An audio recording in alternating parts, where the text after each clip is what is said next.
ഇവിടെ രണ്ടുപേർക്കും സ്കൂളിൽ പോകാൻ ഓരോ ദിവസം ഓരോരോ കാരണങ്ങളാണ്. ഇന്നും ഉണ്ട് അങ്ങനെ ഒരു കാരണം. അതെന്താണെന്ന് പറയാം.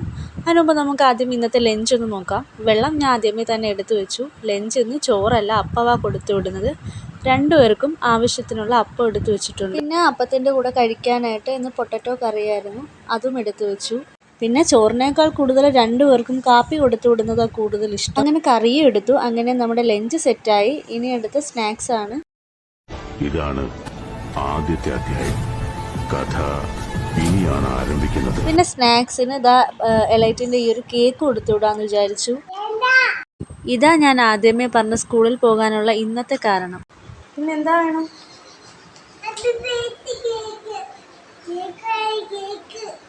ഈ ഫ്രിഡ്ജിൽ തൂങ്ങിപ്പിടിച്ച് കേക്ക് വേണം കേക്ക് എന്ന് പറയുന്ന ആളിൻ്റെ ബർത്ത്ഡേ ആയിരുന്നു ഇന്നലെ. അതിൻ്റെ ബാലൻസ് കേക്ക് ഫ്രിഡ്ജിൽ ഇരിപ്പുണ്ട്. അതിൻ്റെ ബഹളമാണ് ഈ കേൾക്കുന്നത്. പിന്നെ എന്തായാലും അവരെ നിർബന്ധത്തിന് തന്നെ നിന്നു. കേക്കായിരുന്നു സ്നാക്സിന് കൊടുത്തു വിടുന്നത്. അങ്ങനെ രണ്ടുപേർക്കുള്ള സ്നാക്സും റെഡി. പിന്നെ കേക്കായതുകൊണ്ടിട്ട് തന്നെ കൈകൊണ്ട് കഴിക്കേണ്ടെന്ന് കരുതി ഞാനൊരു സ്പൂണും കൂടെ വെച്ച് കൊടുക്കുന്നുണ്ട്. അത് സെറ്റ് ചെയ്യാനും പുറകിൽ ആൾ വന്ന് നിൽപ്പുണ്ട്.